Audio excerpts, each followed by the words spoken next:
Social post ప్రేక్షకులకి నమస్కారం. ఇప్పుడు మనకి ఆడియన్స్ నుంచి ఒక క్వశ్చన్ వచ్చింది మన సోషల్ పోస్ట్కి. ఏమిటంటే, సపోజ్ నా దగ్గర 10 లక్షలు డబ్బులున్నాయి. ఇప్పుడు నేను వాటిని జీరో రిస్క్తో మంచి లాభాలు పొందాలంటే ఎలా? ఇప్పుడు ఒక ఇన్వెస్టర్ నుంచి క్వశ్చన్ ఏమని వచ్చిందంటే, 10 లక్షలు ఉన్నాయట, జీరో రిస్క్తో లాభాలు పొందాలంటే ఎలా? ఇప్పుడు చూడండి dear friends, mutual funds are subject to market risk.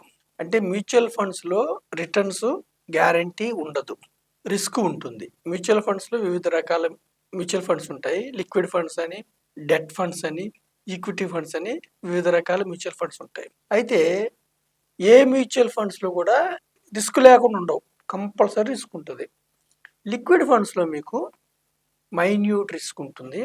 Debt bond ఫండ్స్లో ఇంకొంచెం ఎక్కువ రిస్క్ ఉంటుంది.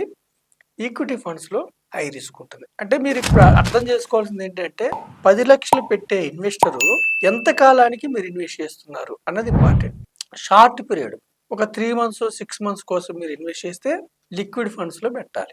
లిక్విడ్ ఫండ్స్లో చాలా తక్కువ రిస్క్ ఉంటుంది, కానీ రిటర్న్ కూడా తక్కువ వస్తుంది. లిక్విడ్ ఫండ్స్లో మీకు అరౌండ్ 6 to 7% మాత్రమే వచ్చే అవకాశం ఉంది. అంటే సేవింగ్స్లో పెట్టుకునే బదులు, లేదంటే కరెంట్ అకౌంట్లో పెట్టుకునే బదులు, కరెంట్ అకౌంట్లో మీకు రిటర్న్స్ ఏమి ఉండవు, జీరో రిటర్న్స్. సేవింగ్స్లో 3 to 4% మాత్రం వస్తుంది. అదే మీరు లిక్విడ్ ఫండ్లో పెట్టుకుంటే మీకు అరౌండ్ 6 to 7% వస్తుంది. లిక్విడ్ ఫండ్స్లో మీరు 1 డేకి పెట్టుకోవచ్చు, 1 వీక్ పెట్టుకోవచ్చు, 10 డేస్కి, 1 మంత్కి, 3 మంత్స్కి, 6 మంత్స్ వరకు కూడా మీరు పెట్టుకోవచ్చు.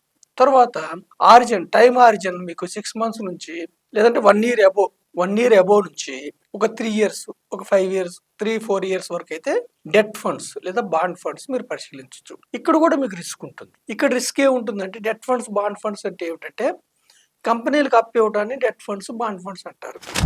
కంపెనీలు వడ్డీ ఇస్తాయి. అయితే మనం మ్యూచువల్ ఫండ్స్ ద్వారా ఏం చేస్తారంటే, ఒక 30 నుంచి 50 కంపెనీలకు అప్పు ఇస్తారు. అంటే కొన్ని గవర్నమెంట్ సెక్యూరిటీస్కి ఇస్తారు, కొన్ని కార్పొరేట్ బాండ్స్కి ఇస్తారు. మళ్ళీ కార్పొరేట్ బాండ్స్లో కూడా క్రిసిల్ రేటింగ్ అని ఉంటుంది కంపెనీకి. అంటే AAA అంటే స్టాండర్డ్, అంటే డిఫాల్ట్ అయ్యే అవకాశం తక్కువ. AA, సింగిల్ ఏ, బి ఇలా రేటింగ్ ఉంటుంది అనమాట. అంటే స్టాండర్డ్ రేటింగ్ ఉన్న వాటిలోనేమో వడ్డీ తక్కువ వస్తుంది, రేటింగ్ తగ్గుతుంటే వడ్డీ ఎక్కువ వస్తుంది. కానీ స్టాండర్డ్ రేటింగ్ ఉన్న కంపెనీస్లో ఏమిటంటే వడ్డీ డిఫాల్ట్ అయ్యే అవకాశాలు తక్కువ, రేటింగ్ తగ్గుతున్న కొద్దిగా రిస్క్ పెరుగుతూ ఉంటుంది. అంటే ఇక్కడ మీకు బాండ్ ఫండ్స్లో ఏమిటంటే, బాండ్ ఫండ్స్లో ఒక 1 ఇయర్ నుంచి 3-4 ఇయర్స్ ఆరిజిన్ ఉన్న వాళ్ళు బాండ్ ఫండ్స్కి వెళ్ళొచ్చు.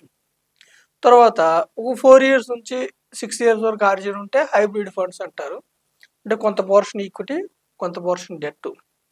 ప్రతి మ్యూచువల్ ఫండ్లో కూడా రిస్క్ ఉంటుంది, రిస్క్ లేకుండా అయితే ఉండదు. లేదు 5 ఇయర్స్ పైన horizon, 5 years to 20 years wait చేయగలము పిల్లల చదువుల కోసము, లేదంటే ఇంకా రిటైర్మెంట్ కోసము, లేదంటే ఒక 15 ఏళ్ళకి వెల్త్ క్రియేట్ చేసుకోవాలంటే ఈక్విటీ మ్యూచువల్ ఫండ్స్ ఉంటాయి. ఈక్విటీ మ్యూచువల్ ఫండ్లో హై రిస్క్ ఉంటుంది, హై రిస్క్ వచ్చే అవకాశం ఉంటుంది. అంటే రిస్క్ తీసుకుంటేనే రిటర్న్, హై రిస్క్ ఉంటుంది, హై రిటర్న్ వచ్చే అవకాశం ఉంటుంది. అంటే రిస్క్ తీసుకుంటేనే రిటర్న్ వచ్చే అవకాశం ఉంటుంది. గత చరిత్రలో ఏమిటి, ఈక్విటీస్లో మనకి గత 45 ఏళ్ళు సెన్సెక్స్లో అరౌండ్ 15 to 17%, 15% సెన్సెక్స్లో మనకి రిటర్న్ వచ్చింది. అలాగే నిఫ్టీలో 12 to 14% రిటర్న్ ఇచ్చింది. కాబట్టి మనం ఏంటంటే ఈక్విటీస్ తీసుకోమని, ఈక్విటీస్లో సామాన్యమైన వ్యక్తులకి, ఆర్డినరీ పర్సన్స్కి వెల్త్ క్రియేట్ అయిందని మనం చెప్తున్నాము. సో మనం ఏం చేద్దామంటే, 10 lakhs ఉన్న వ్యక్తి టైం ఆరిజిన్, పిల్లల చదువుల కోసము, అతను రిటైర్మెంట్ కోసము, ఇంకోటి అంటే మోర్ దాన్ 7 years ఆరిజిన్ ఉంటే ఈక్విటీలోకి వెళ్ళొచ్చు. కానీ ఏదైనా కానీ రిస్క్ లేకుండా అయితే ఉండదు. 12% అజ్యూమ్ చేసుకుంటే కూడా ఎవ్రీ 6 ఇయర్స్కి రూల్ ఆఫ్ 72 డబుల్ అవుతూ ఉంటుంది. మనకి బ్యాంక్స్లో ఏంటంటే ఎఫ్డీలో 6 to 7% వస్తుంది, ఈక్విటీస్లో తీసుకుంటే 12% వచ్చే అవకాశం ఉంది గత చరిత్ర ఆధారంగా. సో రిస్క్ అనేది కంపల్సరీగా ఉంటుంది. రిస్క్ లేకుండా అయితే మ్యూచువల్ ఫండ్స్ ఉండదు. మీరు ఎంత రిస్క్ తీసుకోగలరు అన్నది వ్యక్తి ఆ యొక్క కుటుంబాన్ని బట్టి మనం అనలైజ్ చేసి మనం మ్యూచువల్ ఫండ్స్ సజెస్ట్ చేస్తాము, డిస్ట్రిబ్యూట్ చేస్తాము. సో రిస్క్ అనేది గ్యారంటీగా ఉంటుంది, అది అర్థం చేసుకోండి. ఇది ఈ యొక్క క్వశ్చన్కి ఆన్సర్.